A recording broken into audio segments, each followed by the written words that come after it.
Hi, I'm Kevin Hill with Cobb County Parks Natural Resources.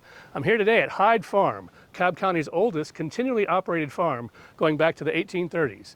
At one point, most of Cobb County looked pretty much like this. And if not for the work of Friends Groups, the Trust for Public Land, and the Hyde brothers themselves, it would have looked like this. Join us as we explore the history of Hyde Farm, coming up on this edition of Finding History. The land that would eventually become Cobb County was originally part of the Cherokee Nation. In 1832, the federal government divided up the Cherokee Territory into land lots and gave each lot a number. White male U.S. citizens 21 years and older then had the opportunity to apply to enter a land lottery with a chance to draw random numbers to determine which lot would be theirs, taking possession from the Cherokee.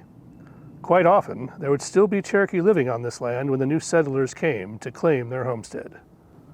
Those Cherokee that refused to leave their homes were forcibly rounded up by federal troops and relocated to reservations in the West. This mass deportation became known as the Trail of Tears.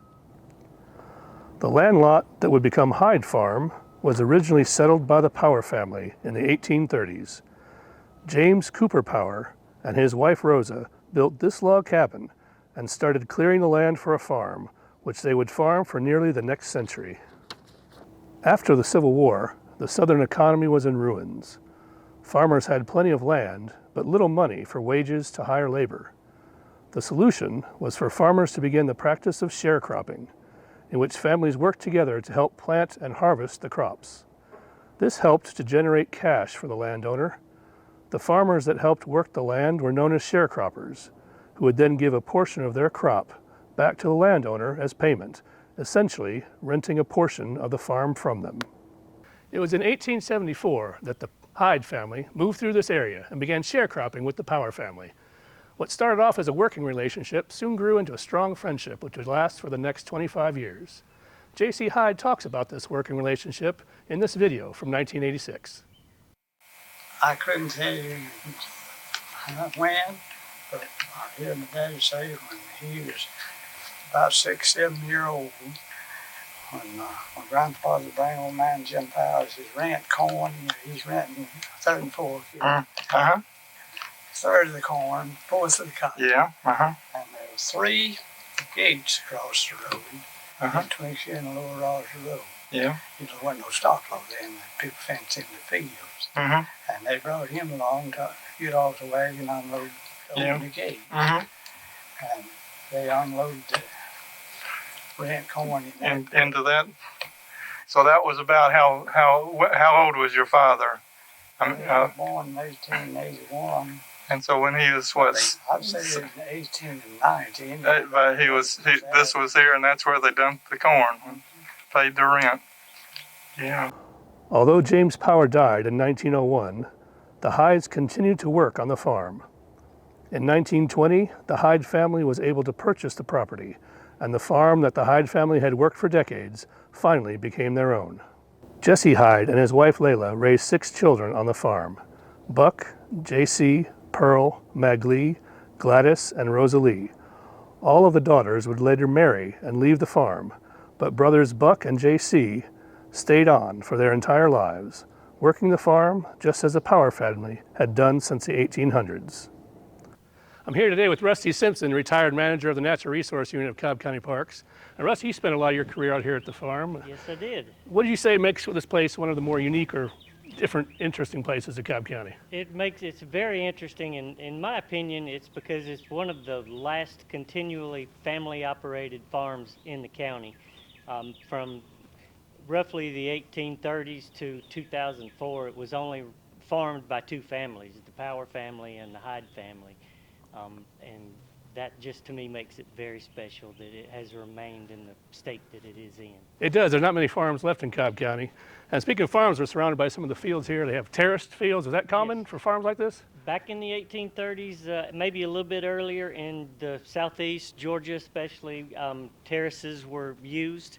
They date back way further than that, but they were used when the land was sloped and contoured or whatever, that it was used to control water, to slow it down to where it didn't wash your fields out. Farmers learned how to do that. Some did it with rocks, some did it by piling up soil as they plowed and so on. But yes, it was very common. So it's for irrigation. It was to slow that water down. I imagine it'd be kind of difficult to operate a tractor on some of those fields and terraces.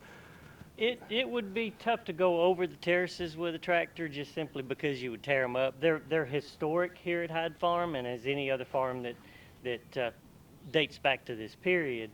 So it's very good practice to keep people off of them. And as you were farming that area, you would want to keep your tractors from knocking down what you had spent time building up. Right. It might have been one of the reasons they used mules for so long, too. One of the reasons that I was told that they stuck with the mules was they tried tractors at one point, and I believe it was JC said he would stay with the mule. It was less temperamental.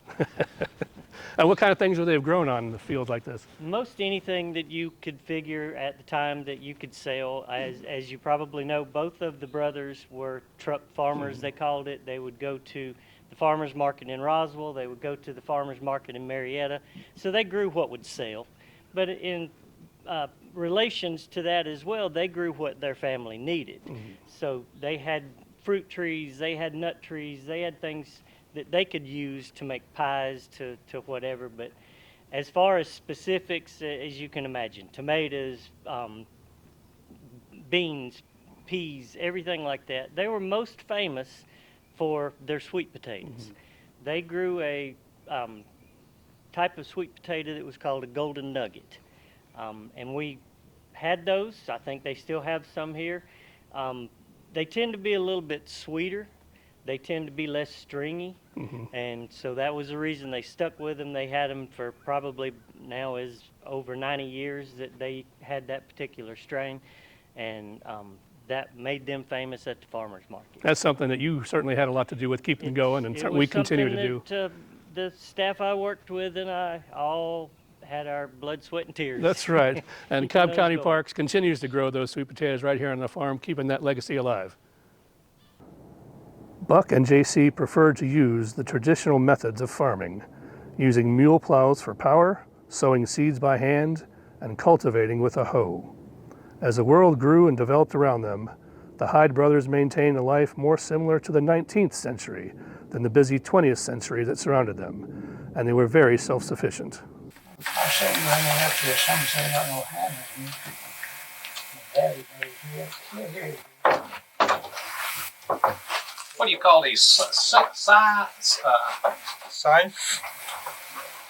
Mowing blade. Mowing blades. This had a handle in it. That's what everybody used to use way back before they was in a race like that. Just get your handle, just go to the woods and uncut a dog with something of it, and split it up about this far and put one in here and one in here, and you got a handle, you got a rake just as good as a store-bought rake. How old is that? Well, I'd say it's above 50-year-old. And Daddy made it. And let's say you got a couple of holes there for handles, or? You just use one dog would just split it up part of the way. Yeah. But like that. And you got a handle just like regular rake. How about that? Now, what kind of spikes are those in there? And just plain old nails. What would you say that is? About a 40 pinion? Maybe so. Looks like they're kind of bent at an angle. Did you have to? Well, it just breaks a little stuff won't slide off it. Bend them a little bit. Yeah. Yeah. Well, young people is that butter churn? No. No? What is that? That's a. Let's see. Can we guess what that is, Tom? It's I a mallet can't of some kind. What's Driving spikes or stakes. No, it's splitting wood. You split wood with that? Yeah. You drive a wedge with it. Yeah. Start taking the wood. Yeah. Now that was one tree and you turned that on? How'd you whittle that down? What, just with an axe or something? Well, you cut a notch around like that with the axe, and then you split it off till you get it down pretty small, and then you had to finish it with a drawing knife. Now, how do you stick that blade in there? That wall was busted. I put a wire around and thought I could fix it, but I couldn't do it. Yeah. I don't quite understand how it works, so. Now you take A block of wood. Yeah. here we go. That's wood right here. Oh, keep it. Here we go.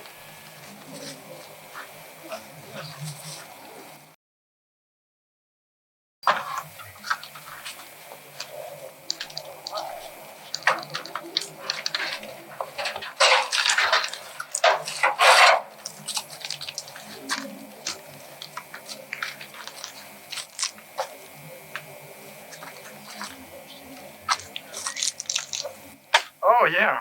All right, I got the idea. Yeah. Huh.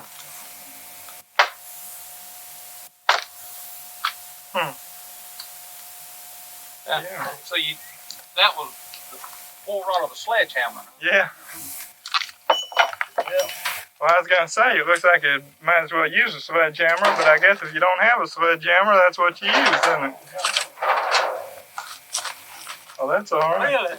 Really, I use is about 1 season with the sledgehammer. That's been used on the sledgehammer. Got by you with it. I see.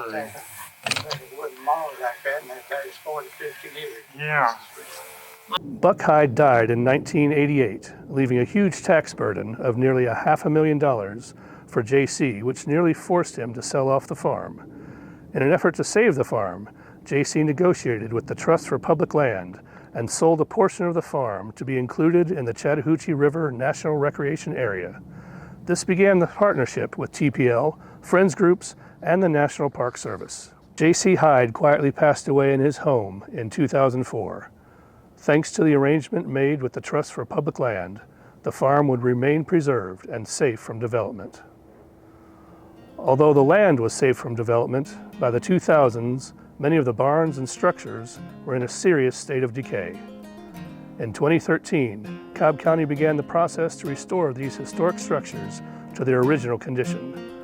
The buildings are now safe for public viewing and preserved for future generations.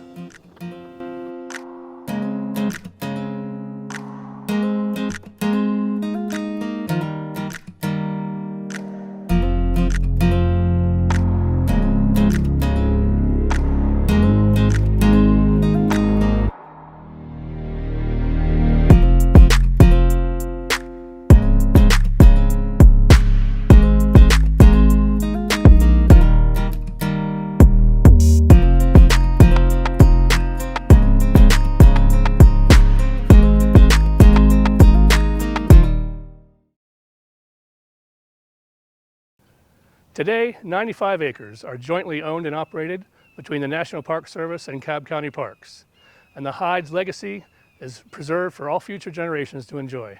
If you'd like to find out more about Hyde Farm, be sure to sign up for one of the monthly tours offered by the Cobb County Parks Department. They're offered on the second Saturday of each month with tours starting at 10 a.m. and 11 a.m. I'm Kevin Hill. Thanks for watching.